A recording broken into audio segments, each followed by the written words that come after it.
Eh bien, bonjour à toutes et à tous. Merci beaucoup pour les personnes qui se sont déplacées dans la salle et merci aux personnes qui suivront en ligne a posteriori cet événement.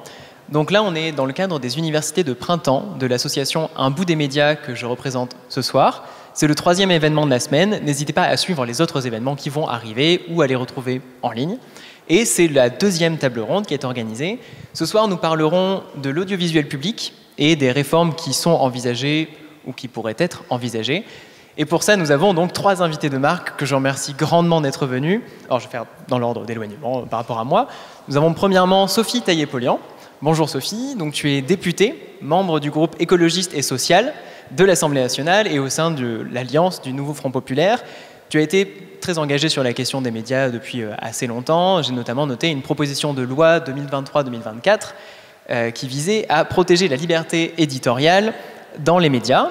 Et depuis la question de l'audiovisuel public, tu t'es également très mobilisée et on a pu le voir. On va donc pouvoir parler de tout ça ce soir. Merci beaucoup d'être venu. Nous avons également Jean-Baptiste Rivoire. Bonjour Jean-Baptiste. Ancien rédacteur en chef adjoint de Spécial Investigation dans le groupe Canal+. Également aujourd'hui cofondateur et toujours au sein du média Off Investigation. Et Jean-Baptiste également très engagé sur l'indépendance des médias. On a déjà eu l'occasion de se croiser à divers événements. Donc bonjour Jean-Baptiste et merci d'être venu. Et nous avons également Soraya Morvan-Smith. Bonjour Soraya. Donc toi tu es rédactrice en chef adjointe de France 24, également secrétaire générale adjointe à la SNJ-CGT, donc Société nationale des journalistes. Le SNJ, oui c'est vrai, pardon. Service national des journalistes ? Syndicat national des journalistes. Excusez-moi, vraiment le cafouillage complet. Syndicat national des journalistes, qui est quand même assez simple. Et également maîtresse de conférences associée à l'Université de Rennes. Bonjour Soraya, merci d'être là ce soir. Et n'hésitez pas à prendre les micros pour parler. Donc, ce soir, on se retrouve dans le cadre de la réforme de l'audiovisuel public, qui aurait dû être discutée ces derniers jours, mais la discussion a été déplacée à plus tard. C'est un projet qui est discuté depuis assez longtemps. Déjà en 2015, il y avait une proposition de loi ou en tout cas des premières discussions de la part de certains sénateurs du groupe Les Républicains. La discussion est également revenue en 2024 avec, entre autres, le député Quentin Bataillon du groupe La République En Marche. C'est sympa. Et aujourd'hui, le projet est remis en avant par Madame la ministre de la Culture, Rachida Dati. On note et on peut entendre à diverses reprises qu'il s'agirait là donc d'un retour de l'ORTF, donc l'ORTF qui avait disparu en 1986 dans le cadre de l'ouverture des fréquences audiovisuelles. Et donc ma première question sera pour toi Soraya, peut-être question un poil provocatrice, mais est-ce qu'on parle vraiment ici d'un retour à l'ORTF ? Alors, ce dont on parle, en tout cas, c'est un recul manifeste de la liberté d'informer. C'est quoi ce projet, la PPL Lafon, pardon. La PPL Lafon, elle dit il n'y a pas assez de coopération dans l'audiovisuel public. Qu'est-ce que ça veut dire ? Ça veut dire vous êtes trop nombreux, vous faites trop de choses différentes, ça ne fonctionne pas, il faudrait que vous fassiez le travail ensemble.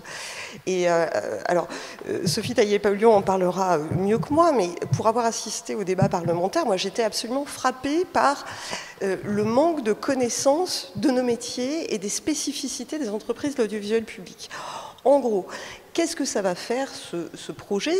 Le but, c'est d'avoir une réforme de gouvernance, c'est-à-dire d'avoir un gros chef qui va avoir des filiales en dessous, qu'on appellera INA, France Télévisions, Radio France ou France Média Monde, et d'avoir un chef pour piloter tout ça avec énormément de latitude. Ça peut être problématique si on se dit que le pouvoir politique peut avoir un moyen de pression sur tout cet écosystème. Ça peut être problématique aussi si on se dit que chaque structure ayant une raison d'être, Radio France c'est la radio, France Télé c'est la télévision, l'INA c'est le dépôt légal, c'est la mise en valeur de notre patrimoine visuel et sonore, France Média Monde c'est l'information et un regard français dans le reste du monde. Ce que ça veut dire, c'est qu'on ne sait pas à quelle sauce on va être mangé. Il y a une chose dont on est certain, c'est que créer une holding, ça coûte des centaines de millions d'euros. Et dans le projet de Rachida Dati, le coût a été estimé à 0 €. Alors, ce travail n'est évidemment pas très sérieux. Il est en plus défendu par des aimants de langage tous plus creux les uns que les autres, et qui semblent laisser croire que le regard est plus idéologique que intellectuel. Enfin, c'est comme ça que je le regarde. Et puis, si le coût est de 0, ces travaux sont inspirés du projet Riester, qui, lui, disait dans son étude d'impact qu'un projet de réforme allait coûter, je cite, quelques millions d'euros qui seraient répercutés les années suivantes en raison des économies qu'on allait faire. C'est quoi ces économies? Elles vont se passer où concrètement? Dans la proximité, dans les locales. Quand on a des locales qui sont complètement dépeuplées, parce que c'est ça, hein, quand on a 6 journalistes pour traiter 7 jours sur 7, l'actu 24/24, et que le dernier journal s'arrête à midi, parce qu'on n'est pas capable de faire de l'info proximité, c'est déjà qu'on a abandonné du terrain. Et ils vont être la cible prioritaire de cette réforme. L'autre cible, c'est France Info. Mais France Info, ils ne vont pas faire beaucoup d'économies. Pourquoi? Parce qu'il y a eu des réformes de productivité telles que les gens n'ont pas le temps de respirer pendant leur shift. Ils n'ont même pas le temps de réfléchir. Ça va aussi avoir un impact sur la qualité d'information qu'on va délivrer. Merci beaucoup pour tous ces éléments. C'est vrai que sur la question du financement et la question des coûts, notamment, on pourra peut-être y revenir, mais il y a une certaine incertitude qui a été notée sur le coût que pourrait représenter. Je pense ici, j'ai notamment un chiffre qui était la création de la marque, l'image de marque ici, dans le cadre de France Bleu, qui aurait coûté 4,5 millions d'euros à Radio France, ce qui est un coût, ce qui peut peut-être se justifier dans un cadre d'un débat démocratique, mais qui en tout cas peu probable d'être à 0. Et donc, Sophie, je viens vers toi puisqu'on parle donc de la réforme. Toi, qu'est-ce que tu vois dans cette réforme-là et pourquoi est-ce qu'elle arrive sur la table aujourd'hui d'après toi? Pourquoi est-ce que cette réforme est mise en avant, en tout cas en ce moment dans le débat public? Il y a la question de la concurrence avec les autres groupes, avec l'international notamment, qui est mise en avant. La volonté affichée, en tout cas, de regrouper pour pouvoir avoir plus de poids face à la concurrence. Toi, qu'est-ce que tu penses de tout ça et qu'est-ce que tu penses de la place de l'audiovisuel public qui serait fragmentée d'après les personnes qui portent la réforme? D'abord, merci de l'invitation. Bonsoir à toutes et tous. Cette réforme, elle est avant tout portée, je pense, par une forme de l'idéologie un peu néolibérale, ultralibérale, du big is beautiful. Voilà, c'est-à-dire que plus c'est gros, mieux c'est pour affronter la concurrence, pour réduire les coûts sans toucher au produit, voilà, ou en tout cas à la surface du produit. Et donc ce qu'on a, c'est profondément une vision comptable. Et c'est pour ça, je pense, que ce projet est sur la table depuis pas mal de temps et qui revient sans cesse, qu'à chaque fois qu'on a la possibilité de le remettre dans un carton, on le fait, mais qu'il ressurgit sans cesse, parce qu'on en est quand même à la 4e ou 5e fois de tentative de mettre en place ce projet. Je pense qu'Emmanuel Macron y est extrêmement attaché. Je trouve que tout ça, ça sert à rien, que les journalistes font tous le même boulot, que ça va, c'est bon. On peut mettre un peu d'ordre dans tout ça, avec l'idée qu'on sera plus fort regroupé face à la concurrence des grandes plateformes. Bon, ça n'a aucun sens. Pourquoi ça n'a aucun sens? Parce que même regroupés tous ensemble, les entreprises de l'audiovisuel public n'arrivent pas à la cheville du budget du simple Netflix tout seul. Donc, de toute manière, on n'est pas dans une logique où on pourrait, en regroupant tout le monde, je dirais, être au même niveau. Donc, ce qui fait la richesse de l'audiovisuel public, à mon sens, c'est sa diversité. Et c'est aussi la qualité de sa production, notamment par l'attachement des personnes qui y travaillent à faire de l'excellent son pour ce qui concerne la radio, à vraiment travailler les productions pour ce qui concerne la télévision et surtout à faire du journalisme d'investigation en essayant au maximum de maintenir la déontologie, la qualité, etc. etc. Ce qui est beaucoup moins le cas dans la presse privée traditionnelle parce qu'on a été effectivement dans ces réductions de coûts. Donc quand on leur demande « mais c'est quoi votre projet entre guillemets industriel ?» ils répliquent « c'est le média 360 ». Alors ça fait stylé de dire ça parce que ça donne un peu la dimension « nous on a une boussole, etc. » Mais finalement, qu'est-ce que c'est le Média 360 ? C'est une même marque avec une radio, une télé, un site internet ou une plateforme internet. Et en fait, tout le monde fait un peu tout. Mais ça, c'est les projets Bolloré, c'est les projets Saadé. En fait, c'est des projets effectivement, économiques pour répondre à la crise du modèle économique des médias par une rationalisation des coûts sous une même marque. Mais est-ce que c'est vraiment cette logique-là qu'on veut pour le service public ? Je ne crois pas du tout. Et même, en fait, je suis sûre qu'on ne veut pas de ça. On ne veut pas de ça et on veut que les maisons qui existent, qui ont des défauts, hein, comme tout le monde en a, ça tombe bien, elles n'échappent pas à la règle, mais qu'elles puissent continuer à innover comme elles ont, comme elles ont déjà fait. Je pense à Radio France et à ses podcasts. C'est même un petit peu qu'on crée le truc en France. Ils ont la moitié des parts de marché. Pourquoi ? Parce qu'ils ont mis toute leur créativité, toute leur innovation dans la création de pas la création, c'est pas eux qui ont inventé le podcast, mais en France quasiment en fait. Et ils ont pris, c'est toute la richesse de leurs composantes diverses qui ont permis de faire en sorte qu'aujourd'hui, dans notre pays, il y a une production de qualité massive, diverse, de contenu, parce que c'est le mot à la mode, de contenu culturel ou d'information, 100% service public. Et aujourd'hui, il y a à peu près la moitié des podcasts qui sont téléchargés dans notre pays qui sont produits par le service public. Et il faut voir un peu à quel point c'est précieux. On n'arrête pas de parler de guerre informationnelle et aussi de capacité, notamment sur les plateformes, à capter l'attention des gens par des images, notamment, hein, beaucoup par des images. Je pense que garder un niveau de production et d'attachement à de la qualité uniquement sur des produits audio, il n'y a plus d'images. Là, juste, on se concentre un peu longtemps juste sur un audio qui est bien foutu, qui est vraiment au summum de ce qu'on peut faire en termes de qualité. C'est génial. Et voilà ce que fait le service public. Et voilà, moi, ce que j'ai eu envie de défendre, entre autres, contre ce projet de loi. Je crois que Soraya, tu voulais jeter un tout petit mot, mais après, j'ai une question plus spécifique pour toi, Jean-Baptiste. Oui, moi j'ai l'impression qu'on ne se rend pas trop compte de la réalité de comment ça fonctionne dans les débats. Moi j'ai entendu des choses telles qu'il va falloir mutualiser les équipes techniques. En ce moment, France Télévisions est en train de se débarrasser de ces cars régies. Des cars régies qui sont payés, qui sont remboursés, qui fonctionnent, qui sont entretenus. Pourquoi ? Pour dire, tiens, ce serait bien qu'on utilise des boîtes extérieures qui vont faire la prestation de service. Et ce faisant, en fait, cette espèce de démarche à laquelle on assiste, cette évolution, elle consiste à dépouiller l'audiovisuel public de ses moyens de production. Et en plus, ça coûte énormément cher. On a du matériel qui va peut-être disparaître demain. Enfin, je trouve que c'est pas rien, en fait.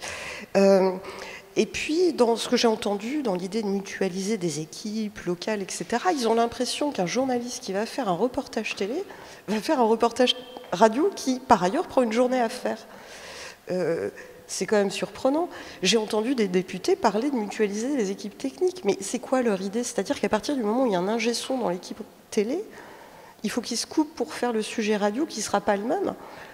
J'ai aussi entendu des gens qui me disaient « ouais, il y a l'équipe du 20h qui est là, alors qu'il y a une équipe locale, c'est quand même quel gabegie d'argent public. » Mais est-ce qu'ils ont regardé ces programmes ?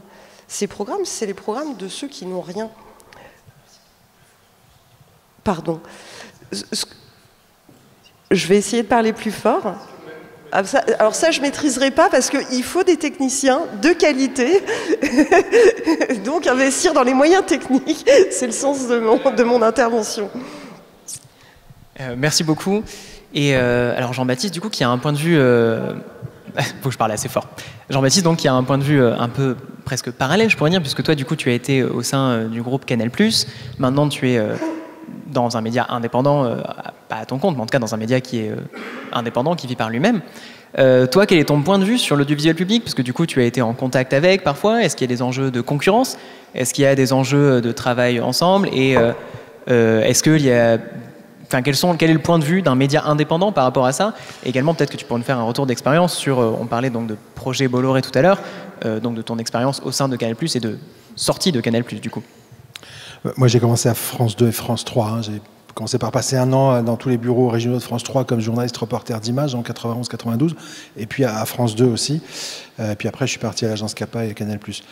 Moi, je suis un peu moins optimiste que vous et un peu plus critique. Je pense qu'on peut s'offusquer à l'infini de ce que Macron essaye de faire avec l'audiovisuel public, mais clairement, oui, je pense qu'il veut casser l'outil. Je pense qu'il en a mais strictement rien à faire de la qualité que vous évoquez. Je pense qu'il en a rien à faire du journalisme. Je pense même qu'il se comporte comme Bolloré, c'est-à-dire que moins on en a, moins ça dérange. Et donc, oui, c'est une casse, c'est une marche forcée pour abîmer, fusionner, unifier. Alors, ils appellent ça ici, ils appellent ça ce que tu veux, de toute façon, peu importe. La stratégie de fond, c'est de détruire le truc.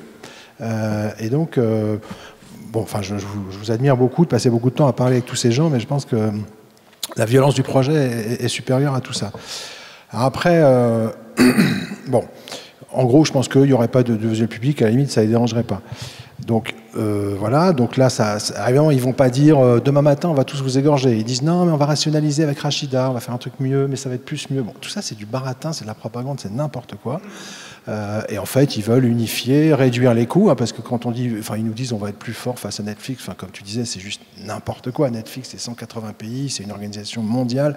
Enfin, le jour où France Télé fera ça, les poules auront des dents, donc c'est n'importe quoi. Et donc, non, en vrai, ils veulent réduire les coûts, unifier, rationaliser. Bon. Et éventuellement, dans 2 ans, ça permettra qu'il y ait un seul chef de l'audiovisuel public à qui le Rassemblement national pourra dire bah, écoutez, chère madame ou cher monsieur, merci, au revoir. Donc, ça sera plus facile de tuer quand il y aura un seul. Bon, bref. La question, c'est est-ce que c'est dommage, est-ce qu'il faudrait se battre, etc. Moi, je suis un peu plus pessimiste que vous. C'est-à-dire que quand vous dites il y a de la qualité, c'est super, le son est excellent et tout, bah ouais, enfin heureusement déjà pour de la radio ou de la télé, s'il n'y a pas de son, c'est gênant. Mais surtout, je pense qu'il y a un énorme problème éditorial. C'est-à-dire qu'au-delà de la qualité technique, enfin pardon, moi quand je regarde France Info, ou j'écoute la radio France Info, que je regarde le journal de France 2, ce qui me frappe, c'est pas un problème de qualité de son, c'est un problème de traitement de l'information. Et c'est-à-dire que c'est des années et des années et des années de pression sur des chefferies intermédiaires qui sont nommées parce qu'elles ont une capacité à courber les chines, à pas déranger, etc., etc., qui fait qu'on en arrive à une situation où maintenant, une partie de la gauche, quand elle regarde l'audiovisuel public, a l'impression qu'elle regarde un média du RN. Je caricature un peu, mais ils sont un peu en train quand même de basculer dans un espèce... Enfin, moi, ce que je ressens en tant que spectateur, c'est qu'il y a tout un tas de signaux qui veulent dire ouh là là, zut, il risque d'arriver dans 2 ans, donc ça serait bien qu'on nous donne des gages. Bon, alors évidemment, c'est pas tout l'audiovisuel public, heureusement. Mais même, tu parlais de l'investigation, enfin, pardon... Enfin, il reste 2 arbres qui cachent la forêt, qui sont compléments d'enquête et cache d'investigation, qui travaillent dans des très fortes contraintes. Par exemple, les gens de complément d'enquête ont toujours fait des enquêtes sur Jordan Bardella, Sofia Chikirou, et voilà. Et quand ils ont voulu faire les macronistes en janvier 2024, tout d'un coup, ça a été ah ben non, parce qu'Attal et Dati, non. Bon. Donc on a une direction de France Télé qui, pour la première fois, a assumé publiquement ça, non. Donc en fait, on pouvait taper l'extrême gauche et l'extrême droite, ou Rousseau, je veux dire, voilà, et il fallait pas taper Attal et Dati. C'est une humiliation extrêmement profonde pour les gens de complément d'enquête, parce que c'est public, que tout le monde voit qu'en fait, ils ne peuvent pas enquêter sur le gouvernement, et donc le RN à l'Assemblée demande à Ernotte, mais alors pourquoi vous tapez sur nos candidats et pas sur ceux du gouvernement? C'est indémerdable pour les copains de France Télévisions d'avoir des problèmes comme ça, et c'est tout le temps. Ils en souffrent énormément, je peux vous le dire, je sais pas si vous avez vu que Tristan Valex a quitté pendant 3 mois et demi l'antenne de complément d'enquête, personne ne s'est demandé pourquoi, bah, il y avait un vrai problème en fait, hein, très grave. Donc en fait, ils sont harcelés, massacrés, je ne sais même pas comment ils tiennent, et voilà. Et donc, moi, j'en ai un peu marre de ce discours sur vive l'audiovisuel public, parce qu'en fait, il est structurellement extrêmement dépendant du pouvoir en termes d'argent, tout le temps, et extrêmement dépendant du pouvoir en termes de ligne éditoriale. Et donc, au bout d'un moment, ça discrédite l'audiovisuel public, et c'est pas pour rien si 70% des Français ont plus confiance dans les journalistes, si toute l'extrême droite veut tuer l'audiovisuel public, et l'extrême gauche est frustrée. Il y a un moment donné, cette maltraitance par l'État de ces entreprises les a fortement abîmés, et moi, voilà, je ne mettrai plus un copec d'énergie dans ce système, et je pense qu'il faut en sortir, et il faut faire financer les médias par les citoyens. Tant qu'on sera à France 3, à France 2, on n'y arrivera pas. Et je vous assure que je connais bien les gens qui y travaillent depuis 15 ans, voilà, donc je suis très pessimiste. Alors, je suis désolé pour toi, hein. Vive France 24, etc. Mais moi, je n'y crois plus, quoi. Je suis radical. Merci beaucoup. Alors, ça soulève plein d'éléments. Et un élément, notamment, quand tu parlais à l'instant du lien entre l'autorité publique et le journal, et donc l'audiovisuel public. Alors, si on regarde, par exemple, le détail de la proposition de loi, qui peut peut-être changer, mais pour l'instant, il est prévu notamment un conseil d'administration, outre le président-directeur général qui serait nommé par décret du président de la République, ou de la présidente de la République.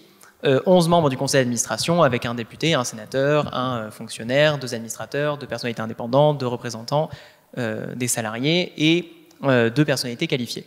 Quand je regarde à chaud comme ça ce conseil d'administration, je me dis peut-être finalement une holding je me fais un peu l'avocat du diable, mais permettrait, donc, pour préciser aussi la holding, une société à capitaux publics, maison mère de tous ces groupes de médias, peut-être que ça pourrait être, avec ce conseil d'administration, un autre gage d'indépendance, parce que là, on parlait également de financement, mais le financement actuel, et on pourra y revenir, est actuellement complexe, puisqu'il y a eu la suppression de la redevance il y a 2 ans, et qu'aujourd'hui, c'est par une fraction de TVA, qu'on est encore un peu sur l'incertitude de la pérennité de la mesure.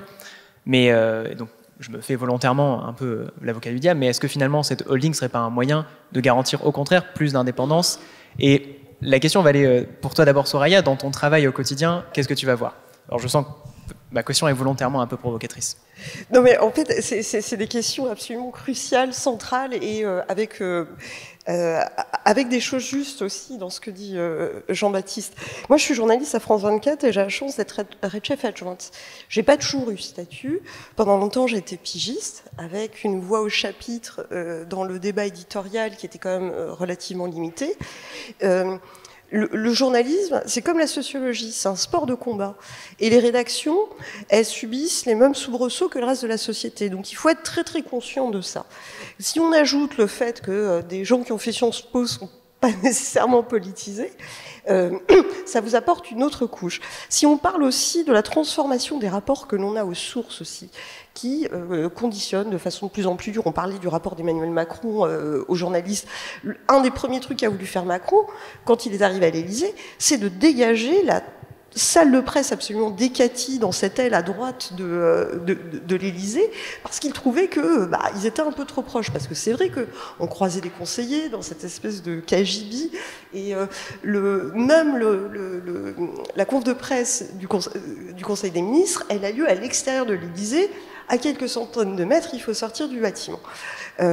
Tout ça pour dire que, en fait, les réponses à ces questions, elles sont pas simples. Évidemment, il y a des questions de statut. Évidemment, il y a des questions de hiérarchie au sein de la rédaction. Évidemment qu'il y a un rapport qui est lié à la gouvernance.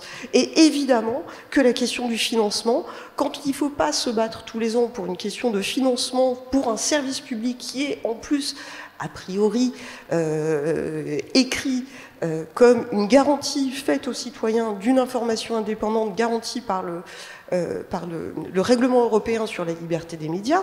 Bon, on a des textes, on a des éléments, mais c'est vrai que dans la pratique, les conditions d'exercice du métier sont beaucoup plus larges, diverses, flexibles, et qu'on est confronté à certaines réalités.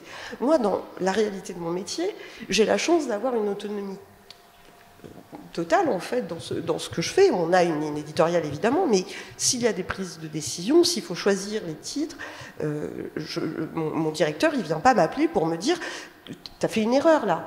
Ou s'il le fait, c'est que, éditorialement, ça ne tenait pas la route. Et on a la chance d'avoir un débat sur le fond. Quel est le sens de l'information, des choix qu'on fait, de pourquoi est-ce qu'on choisit ce sujet, du regard qu'on va avoir là-dessus. On a des batailles au sein des rédactions sur les termes qu'on va employer, sur les angles qu'on va avoir, sur l'accès qu'on a aussi. Mais je dois dire aussi une chose quand même, c'est que accéder aux rédactions, c'est pas simple.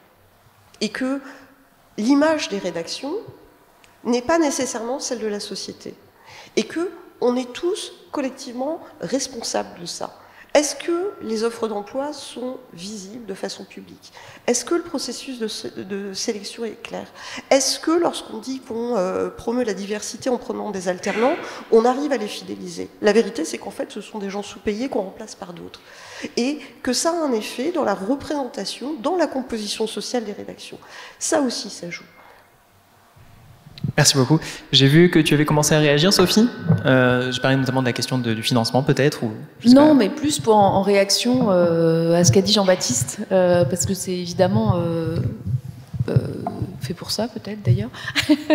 Et c'est très bien ainsi. Ouais.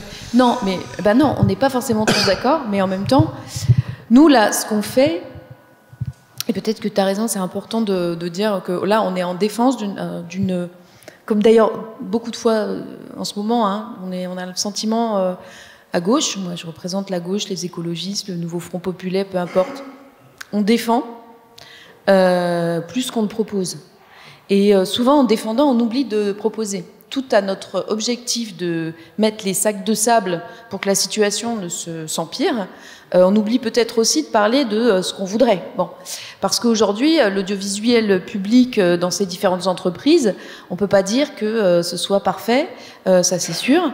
On peut pas dire non plus que sa gouvernance, son financement, ses modes de fonctionnement, etc., soient idylliques. Bien loin de là. Et on a évidemment tout un tas de propositions pour faire en sorte que ça s'améliore. Mais quand même, il y a un truc que je voudrais dire. Tu parlais il faut des médias financés par les citoyens. Ben, le service public de l'audiovisuel, il est financé par les citoyens. Il est financé par, alors aujourd'hui, une fraction de TVA. Moi, j'espère bien que demain, on pourra revenir à un financement affecté qui fait que les gens savent qu'ils payent X euros pour leurs médias publics et que donc ils aient aussi cette exigence-là et que les gens qui fabriquent les médias publics avec cet argent aient aussi conscience de la responsabilité qu'ils ont vis-à-vis des citoyens et des citoyennes et vis-à-vis de la démocratie. Donc ça, ce serait une première chose. Mais aussi, il faut bien sûr, je dirais, augmenter l'indépendance. C'est pas qu'il faut préserver l'indépendance telle qu'elle est. Elle est nettement insuffisante. Pourquoi? Parce que déjà, par rapport au système tel qu'il a été conçu, qui est très perfectible, il a été affaibli à plusieurs reprises. On parle souvent du fait d'avoir supprimé la redevance audiovisuelle. C'est vrai, c'est hyper important. Mais surtout, l'affaiblissement, c'est d'avoir réduit les budgets depuis des années et des années, de manière quasiment permanente. Les années budgétaires qui ont été un petit peu au-dessus, bon, elles sont rarissimes. Et puis, d'être toujours dans un système où on a les entreprises de vie publique ont le couteau sous la gorge chaque année, puisque chaque année, le budget est revoté. En Allemagne, en Angleterre, les budgets ils sont définis sur plusieurs années.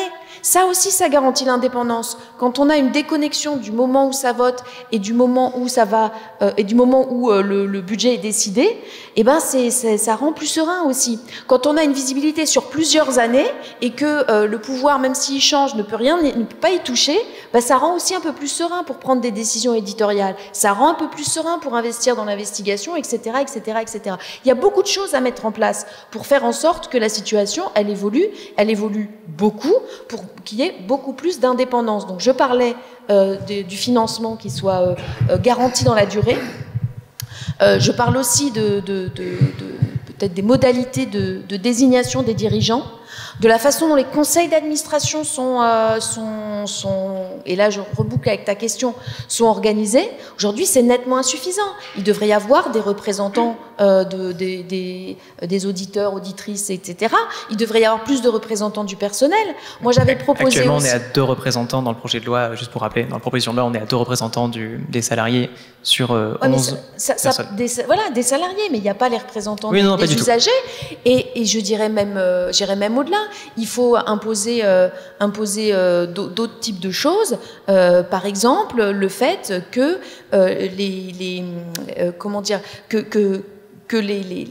entre le CA et les journalistes, il y ait des dispositifs aussi qui empêchent qu'on puisse avoir une injonction. Quand tu parlais de ma proposition de loi sur le fait de mettre un droit de veto des rédactions sur la nomination des dirigeants, ça peut être une garantie aussi. Il y a plein de choses à inventer. Parce que la situation qu'on a connue à l'ORTF, bon, c'était le média d'État. De Gaulle disait « je veux ça », et il y avait ça. Ok, on a ouvert, on a fait différentes entreprises, on a quand même amélioré les choses. Mais aujourd'hui, on a deux trucs, d'abord, à mon avis, qui ont lieu. D'abord, la baisse des financements, tout le monde est comme ça, donc cherche des économies, met la pression sur les personnels, et puis se dit, putain, faut pas que je fasse d'erreur, parce que si j'attaque tel ministre, si j'attaque tel truc ou tel machin, ça se trouve, je vais le payer au budget d'après. Et puis, deuxièmement, il y a aussi, bien sûr, le fait d'avoir l'autocensure. Parce que le niveau de baston de l'extrême droite sur l'audiovisuel public, je pense, produit une autocensure, voire produit des décisions qui ne sont pas normales. Et je m'en suis déjà ouvert, j'en ai déjà discuté avec un certain nombre de dirigeants de l'audiovisuel public, j'en dis, vous êtes frileux. Il y a des trucs, vous n'osez plus les faire parce que vous avez peur qu'on vous tape dessus. Et comme par ailleurs, vous êtes fragilisé, y compris avec ce projet-là, vous dites, oh putain, on va essayer d'éviter les gouttes. Mais en fait, c'est pas ça ce qu'il faut faire. Voilà. Il y a aussi des choses qui sont de l'ordre de l'autocensure, parce qu'on se sent dans un... Enfin, j'ai le sentiment, quand l'audiovisuel public, les dirigeants, parfois peut-être aussi les salariés, se sentent tellement attaqués, se sentent tellement en fragilité que faut plus faire de bruit, quoi. Mais ce qui fait la singularité et la force du service public aussi, c'est de savoir un peu vous savez, le truc de France Inter, là, à un moment donné, il disait écoutez autrement, enfin je sais plus, ils avaient un logo comme ça qui... Oui, c'est ça. Écoutez et là, des fois, on a l'impression que la différence, elle est partie pour éviter les problèmes, quoi. Et c'est certainement pas ça qui peut sauver, en fait. J'ai vu différentes réactions, alors d'abord Soraya et ensuite Jean-Baptiste, si tu veux, notamment sur la question peut-être de quelle réforme on peut envisager pour l'audiovisuel, en positif, tout à fait. Alors, moi, c'est pas exactement mon rôle, mais une des choses qu'on enseigne en école de journalisme, c'est la réflexivité, c'est quels effets produisent ce qu'on fait. Là où je serais d'accord avec toi, c'est le fait qu'il y a une uniformisation dans le traitement de l'information. C'est aussi lié à la façon dont on travaille. Quand on a 2 heures conf de rédac comprises pour préparer un journal, on n'est pas en état d'avoir assez de recul pour faire ça. Néanmoins, vous savez qu'on a été encouragé à faire de nombreuses coopérations entre les chaînes de services publics. Une des choses que je fais dans mon métier, c'est de récupérer les journaux de France Télévisions. Et j'ai vu s'opérer des changements ces dernières années sur le traitement éditorial. Et c'est encore plus sensible ces derniers mois, où il y a une attention aux faits divers qui est beaucoup plus importante. La loi sur le narcotrafic était en débat. On a eu chaque jour un grand reportage pour nous expliquer à quel point il y avait du trafic.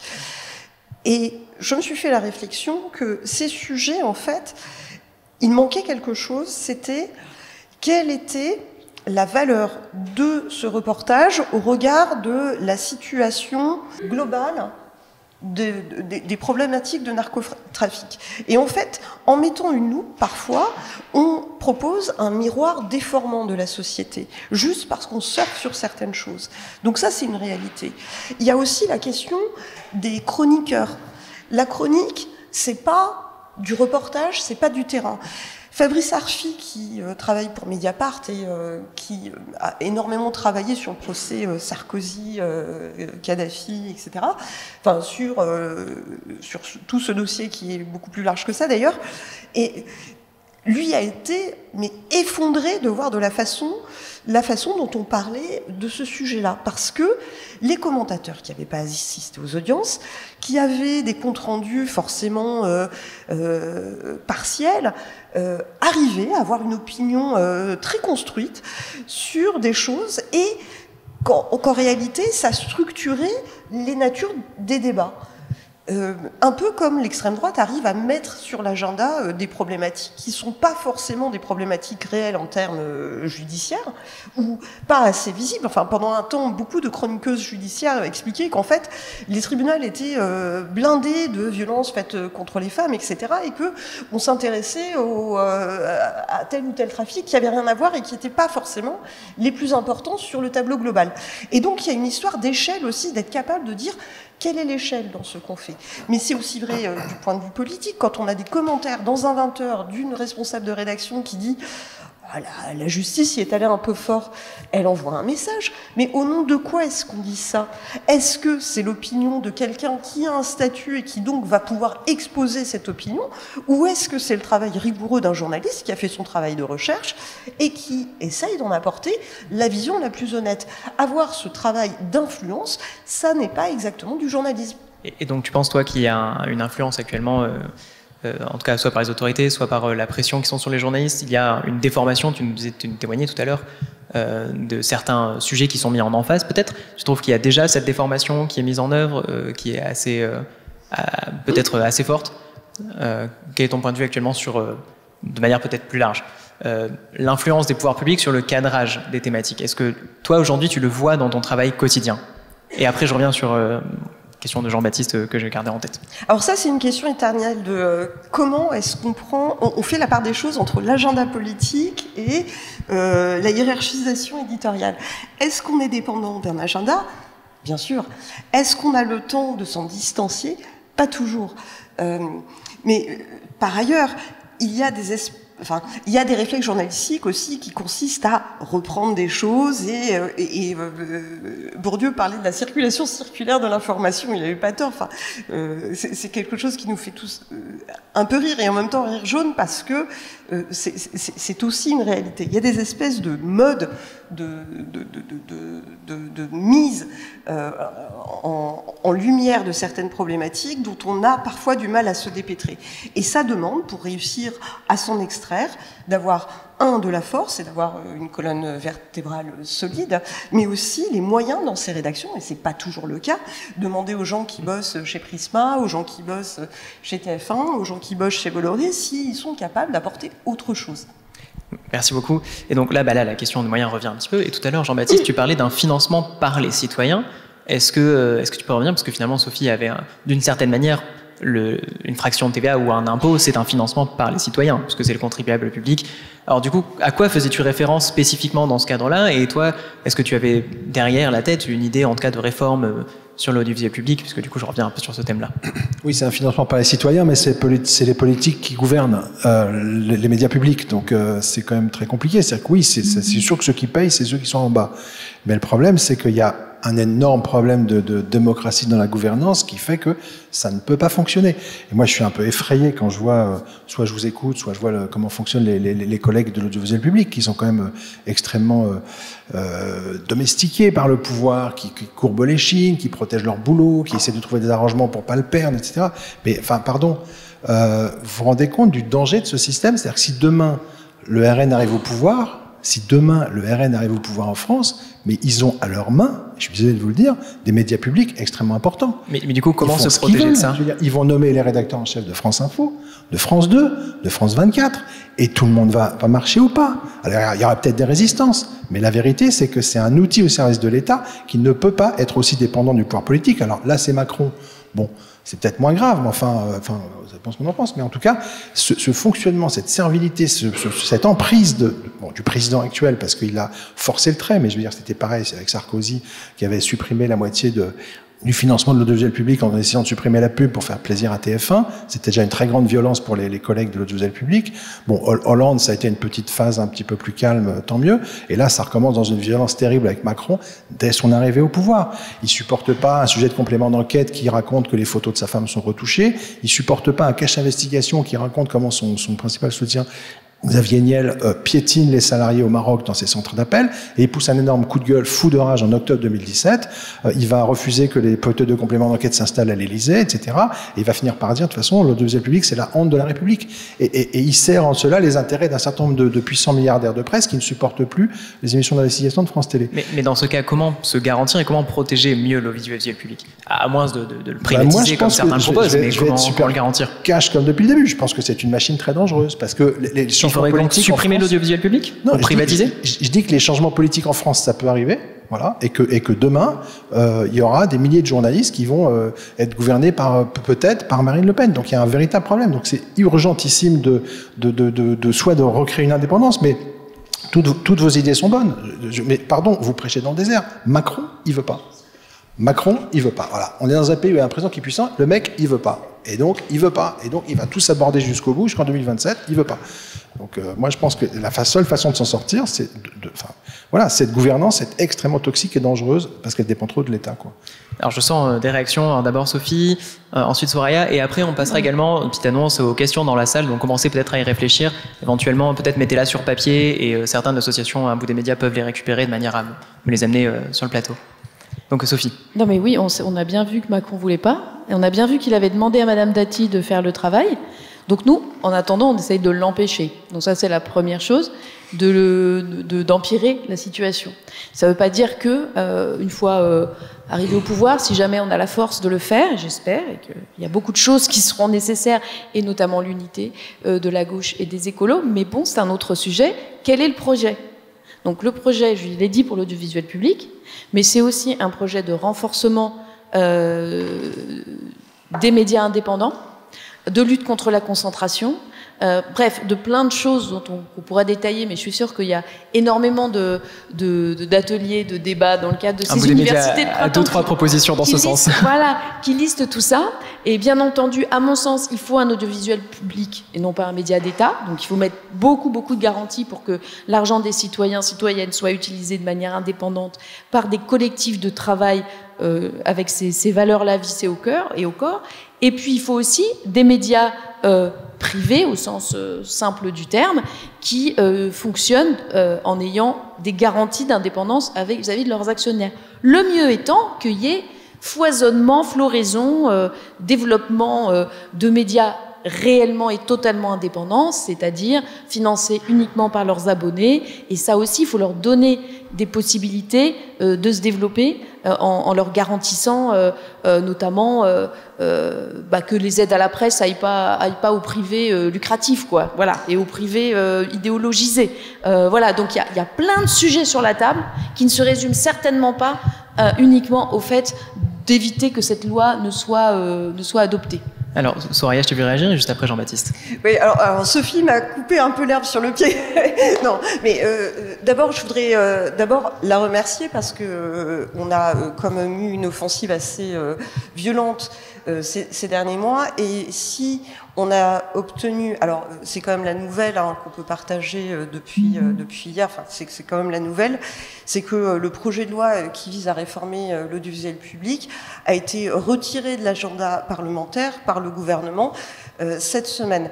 Et ça, si ça a été possible, c'est grâce à une poignée de députés qui ont travaillé, qui ont fait une course de fond longue, éreintante, qui savent de quoi ils parlent, parmi lesquels Sophie Taillé-Polian. Donc merci beaucoup pour ce travail. Et je rejoins un peu ce qui a été dit, c'est-à-dire qu'aujourd'hui, on a plusieurs choses qui ne fonctionnent pas. Effectivement, la question du financement et de la gouvernance font qu'effectivement n'importe quel pouvoir d'extrême droite, on l'a vu en Italie notamment, utilise le service public à des fins politiques, mais c'est ce que font les milliardaires aujourd'hui. Et on a un débat en ce moment qui est absolument toxique. Et on a aussi une presse indépendante qui est pas aidée, ou pas aidée à la hauteur. Les États généraux de l'information identifiaient ce problème, et on espérait que quelque chose soit fait. Pour le moment, ça patine, ces travaux n'avancent pas. Mais pourquoi est-ce qu'on peut filer des dizaines de millions d'euros à Dassault pour le Figaro, et pourquoi les médias indépendants ne sont pas aidés à la hauteur de leur contribution dans cet espace médiatique, de leur travail, etc.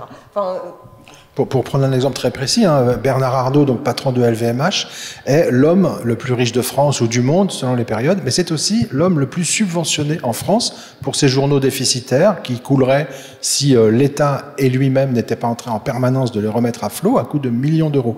Et en ce qui concerne les citoyens, donc vous et moi, eh bien on paye, je sais pas, 9, 10 millions d'euros par an pour essayer d'empêcher que le Parisien et les Échos ne coulent. J'exagère un peu, mais c'est un peu ça. Bernard Arnault, le même homme qui, par ailleurs, finance les 6 écoles privées que Brigitte Macron dirige et a ouvert en France depuis quelques années. Elles sont entièrement financées par LVMH. Bernard Arnault, qui, par ailleurs, quand il manque 150 millions d'euros à Macron pour ses JO, débloque les 150 millions d'euros pour Macron. Et voilà, l'homme le plus subventionné de France. Moi, je prends juste un exemple. Depuis 4 ans que j'ai quitté Canal, je fais du journalisme indépendant en louant des voitures en autopartage et en louant ma maison sur Airbnb. Et je me suis pas payé pendant 3 ans parce que en fait c'est vachement dur de lancer des médias indépendants. Alors en vrai maintenant on a un chiffre d'affaires de 500 000 euros par an entre les dons et les abonnements. On salarie 10 à 20 journalistes. On est totalement indépendant et vraiment on va déchirer, on va faire tout ce qu'on peut pour faire du journalisme indépendant en France. Mais il faut voir dans quelles conditions. Et c'est vrai que je demande pas des subventions publiques. On va pas commencer à demander à l'État de nous aider, sinon on va devenir France Télévisions. Mais n'empêche que, non mais au minimum que autant de millions d'euros dans la poche des Français qui n'arrivent pas à remplir leur frigo aillent financer Bernard Arnault. Je veux dire, ça me met dans un état de colère que vous imaginez pas. Et tant que ça sera comme ça, c'est même pas la peine de parler avec Macron, quoi. Il se fout de la gueule du monde, quoi. Mais il faut que tu arrêtes de dire du mal de France Télévisions et de Radio France parce que ça me pique un peu, je te cache pas. Et je voudrais juste rappeler les dernières législatives. Qui a fait le boulot? C'est tous les localiers qui ont été capables quand même de montrer qu'on avait des candidats de compète et s'ils n'avaient pas été là, le boulot n'aurait pas été fait. Voilà. Merci beaucoup pour toutes ces informations. Est-ce qu'il y a des questions dans la salle? Parfois, pardon. Il y a du très bon boulot qui fait parfois, évidemment.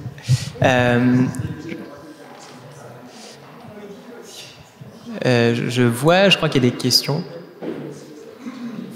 Alors, chers camarades, si on continue le débat, on le continue dans les micros pour les personnes qui sont en ligne. Oui. Il faut nous donner un micro. Il faut donner un micro qui est avec un fil. Donc, on a une première question dans la salle. Merci beaucoup.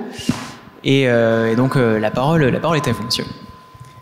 Oui, juste une question sur, est-ce que vous avez un modèle à l'étranger, à l'international, qui pourrait servir d'exemple?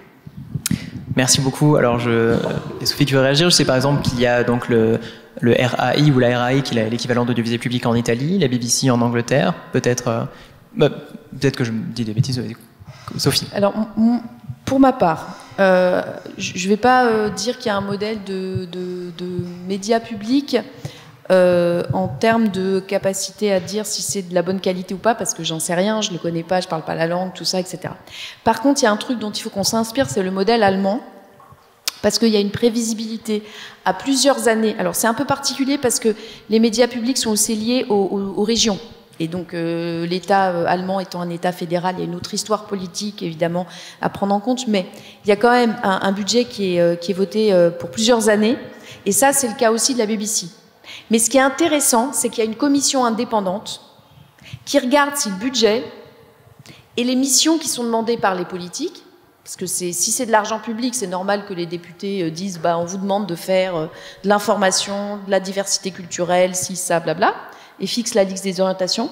Mais ils regardent si les missions qui sont demandées dans le détail sont suffisamment financées. Donc cette évaluation-là, elle n'est pas faite par l'État lui-même ou par le média lui-même, mais par une commission indépendante. Et ça, je trouve que c'est intéressant. Pourquoi? Parce que là, par exemple, on nous fait des grandes déclarations, et ça, quand il dérape pas en disant que les médias publics sont une honte, Macron va nous faire des grandes leçons de démocratie. Puis après, ils vont nous dire, voilà, c'est extraordinaire les médias publics, il faut qu'ils fassent l'éducation aux médias, l'information, la culture, l'intelligence artificielle de la bonne manière, l'investigation, le truc, ils vont faire toute la liste, hein, mais seulement ils mettent pas l'argent en face. Donc en fait, c'est du baratin. Et c'est ça le problème. Donc il faut, et je pense que ça peut arriver avec Macron, ça arrive avec Macron, ça peut arriver avec d'autres, avec des gens même très bien intentionnés au départ. Et donc d'avoir un truc du type Arcom, mais mieux organisé aussi, parce que là on pourrait en parler, qui puisse regarder si les missions et les moyens en face sont cohérents, ça c'est hyper important. Et donc il y a de ce modèle allemand-là quelque chose à tirer qui me semble fructueux dans une démarche de progression, parce qu'il y a des grosses marges de progression, c'est sûr, sur l'indépendance et le financement. Voilà moi les pistes. Donc j'avais transformé ça en amendement, bien entendu, à plusieurs reprises, mais ça n'a pas pu être voté, mais j'attends pas Macron pour le faire, mais en tout cas, je ne baisse pas la garde. Et donc, ça serait un financement dans le cadre d'une loi pluriannuelle ou d'un financement pluriannuel qui est voté par l'Assemblée nationale et le Sénat? Nous, ce qu'on voulait, c'était un financement pluriannuel, donc avec une loi de programmation où vraiment... Donc, dans un cadre budgétaire qui serait intégré au budget, qui serait intégré et qui ne serait pas donc comme là actuellement une fraction de TVA, qui serait une fraction d'impôt spécifique. Non, là, ce serait une redevance, en fait, un système de financement affecté où les gens savent qu'ils vont payer pour l'audiovisuel public. Par ailleurs, on avait aussi repris les excellents travaux de Madame Cagé, que vous connaissez un peu par ici, sur le fait de rendre présidente plus de l'association À Bout des médias. Voilà, rendre plus progressif, non plus forfaitaire, mais progressif la participation aux médias publics. Et une fois cet argent collecté, qu'on puisse le donner sans passer par quiconque, que les médias publics soient garantis de cet argent-là. Mais on a un problème en France, c'est qu'un des principes budgétaires, c'est l'annualité. Et c'est vraiment un principe constitutionnel, donc c'est hyper difficile d'y déroger. Mais les lois de programmation permettent quand même de le faire un peu. Et parfois, notamment, je pense, la programmation pluriannuelle militaire. Donc le système anglais ou allemand est... Pour l'instant, à droit constant, il est impossible à mettre en œuvre à cause de ce principe d'annualité budgétaire. Par contre, le fait qu'une commission indépendante dise « Ah ben non, là, ça va pas, en fait. Parce que ce que vous demandez, c'est impossible avec les moyens que vous mettez. » Ça, c'est possible. Ça, c'est possible. Pourquoi, d'ailleurs, le système bancal qu'ils avaient trouvé en supprimant la redevance a été rendu impossible? Parce que le Conseil constitue a dit « C'est pas possible, en fait. C'est pas suffisamment indépendant. » Donc c'est parce qu'on a quand même encore dans ce pays parfois des institutions qui, de temps en temps, jouent leur rôle, qu'on a pu revenir là-dessus, pas de manière satisfaisante. Mais en tout cas, voilà, il y a des pistes concrètes qui s'appuient sur un peu le benchmark européen pour voir comment est-ce qu'on pourrait améliorer nettement les choses. Alors, dans l'exemple européen, c'est vrai que l'exemple britannique est particulièrement intéressant parce que, alors, nous, on a des conventions, des contrats d'objectifs et de moyens qui durent 5 ans.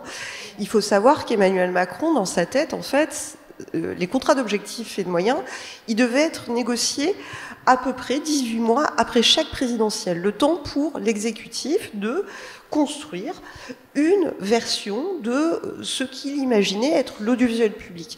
Mais à partir du moment où c'est de l'information, ça devrait être quand même un peu détaché du politique. Et Emmanuel Macron, il le voit de façon totalement instrumentale.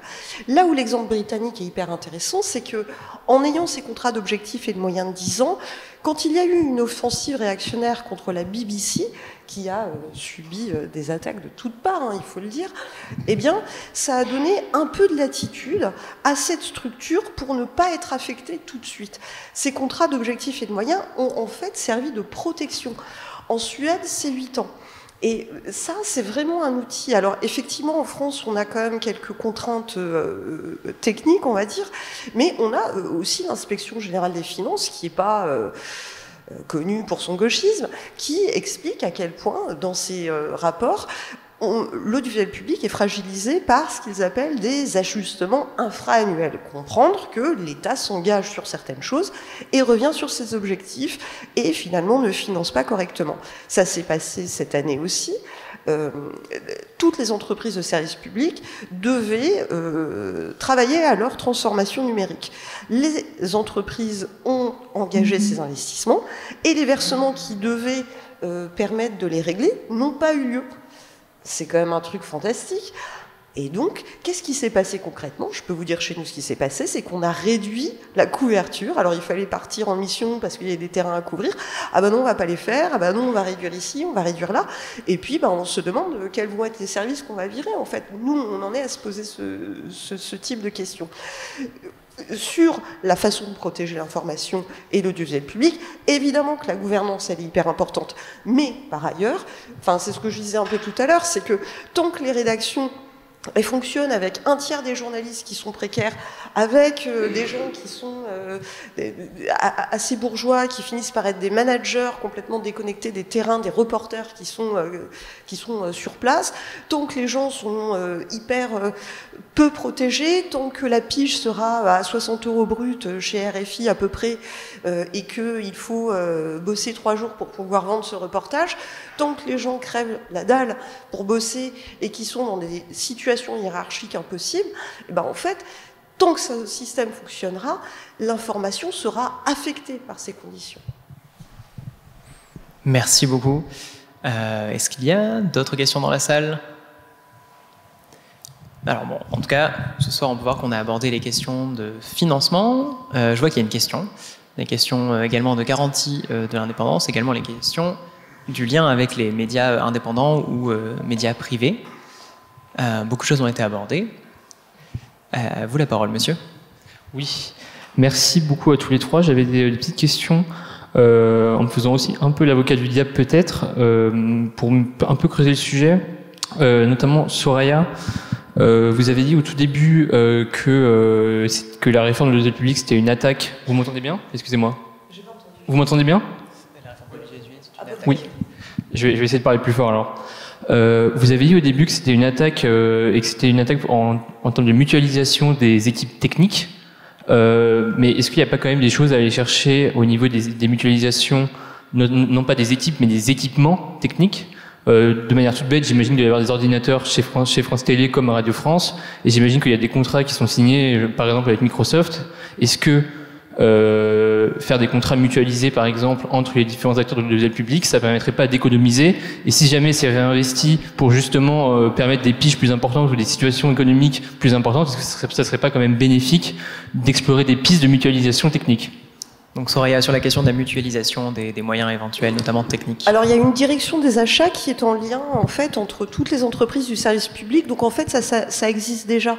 Ce qui est sûr, c'est que quelqu'un qui travaille pour aller faire un reportage radio, il a besoin d'un ordi, c'est pareil pour la personne qui est en télé, c'est pareil pour la personne qui est au numérique.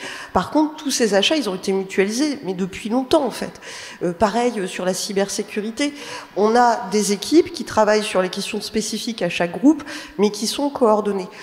En local, ça risque de moins bien fonctionner parce que ce sont des rédactions très très mobiles avec des besoins et des antennes différentes.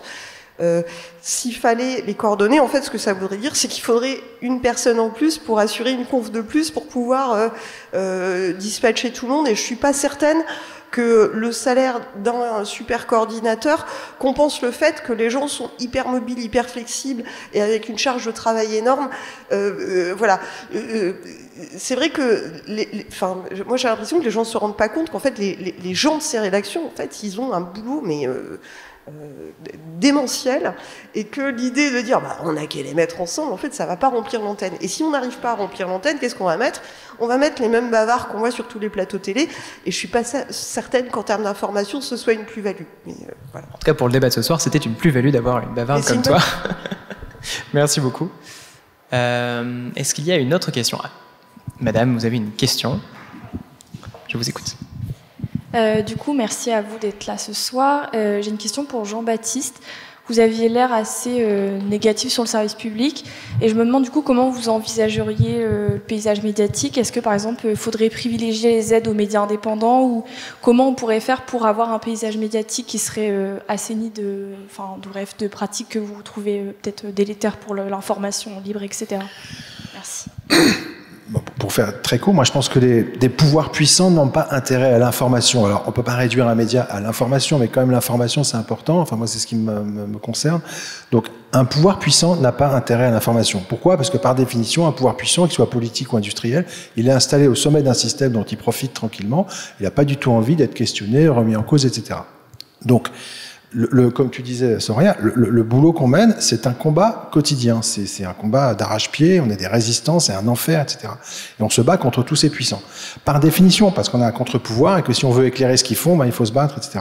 C'est pour ça que moi, j'en suis arrivé à un stade au bout de 20 ans, je pense pas que l'État peut contrôler des médias, c'est pas sain. De même que je pense pas que ce soit sain que des milliardaires contrôlent des médias. Et donc voilà, donc soit on rentre dans une logique de résistance citoyenne, et d'ailleurs, je dis juste en passant, les médias indés sont très faibles, certes, et représentent peut-être 2% de l'offre d'information en France, mais toutes les campagnes de dons, tout ce qui s'est fait depuis 10 ans pour les médias indépendants a cartonné. C'est-à-dire que les citoyens français ont très bien compris, à un moment donné, que s'ils peuvent, ils mettent 1 euro, 2 euros, et que c'est comme ça qu'on va sortir de l'ornière.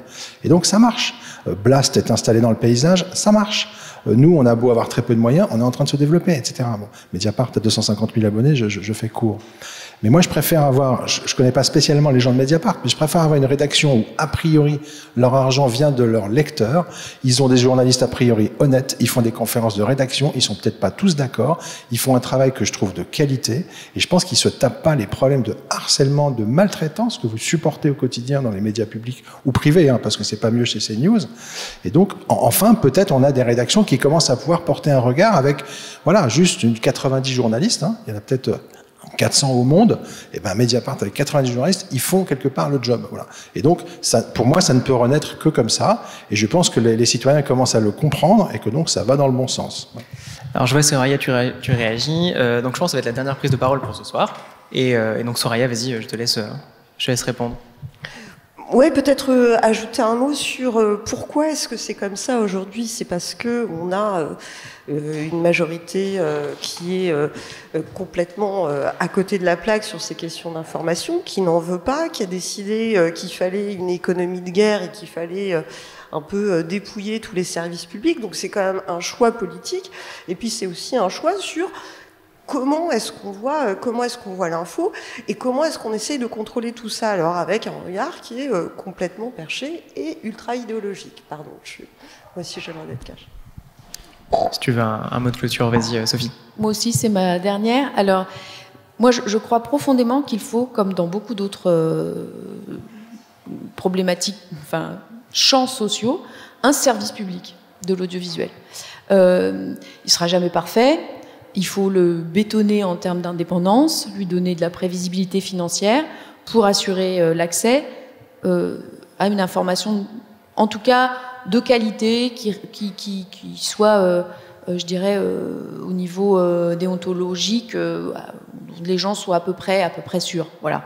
Et je crois que malgré tout ce qu'on a pu dire, on a quand même encore aujourd'hui en France, par rapport à d'autres pays, ça, et il y a un peu aussi le côté, bon, c'est un peu la ref, quoi. Il y a une forme de truc, bon, si je l'entends, au moins le fait, pas forcément l'analyse, mais les gens savent que s'ils entendent un fait énoncé sur une chaîne publique, ils peuvent être à peu près sûrs que c'est un fait vérifié et recoupé. Il y a un deuxième aspect, et on n'en parle jamais, du service public de l'audiovisuel en France, deuxième grande mission, c'est la culture.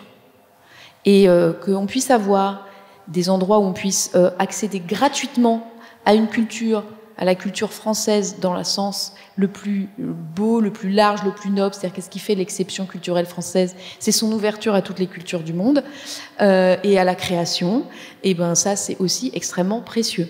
Et s'il n'y avait pas aujourd'hui l'audiovisuel public, et ben la création musicale dans notre pays, elle serait bien inférieure, et de toutes les musiques on peut parler aussi du spectacle vivant qui est beaucoup retransmis sur les chaînes publiques, de la création audiovisuelle, parce que quand on parle par exemple avec les producteurs indépendants audiovisuels, ils disent heureusement qu'il y a le service public, sinon parce que les chaînes privées elles nous achètent toute la même chose, des produits formatés qui sont faits pour plaire, c'est le fameux temps de cerveau disponible pour la pub.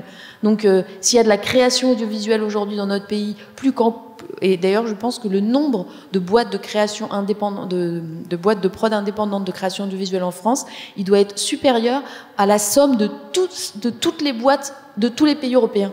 Pourquoi ? Parce qu'on a aussi investi là-dedans, dans un service public qui avait ça comme mission. Donc je voulais aussi finir en parlant de ça, parce qu'on oublie, et que c'est pourtant essentiel, et que ça doit être défendu en tant que tel. Merci beaucoup, et tu as également souligné un élément qui semble assez important, qui est pour les citoyens qui peut-être n'ont pas les moyens d'avoir accès à une information gratuite. Tu l'as mentionné dans ta prise de parole, et je pense que c'est également quelque chose qu'on a en tête. Donc ce soir, on a également pu voir, et je pense que c'est un peu la conclusion peut-être, qu'on a besoin finalement de tous les profils de médias, des médias indépendants, de l'audiovisuel public, mais également l'indépendance des médias de manière générale. En tout cas, c'est l'un des positionnements de Un bout des médias. Et je vous remercie chaleureusement tous les trois et toutes les trois d'être venus ici ce soir. C'était riche, très intéressant. Et pour toutes les personnes également, n'hésitez pas à revenir demain. Demain, vendredi 11, projection, débat d'un reportage tourné notamment avec Offre Investigation. Jean-Baptiste devrait... C'est la projection demain, tout à fait. Jean-Baptiste sera de nouveau avec nous. Et également Younes Abzouz de Mediapart. Donc continuez à nous suivre. N'hésitez pas à nous suivre sur les réseaux pour avoir plus d'informations. Merci et bonne soirée à tous.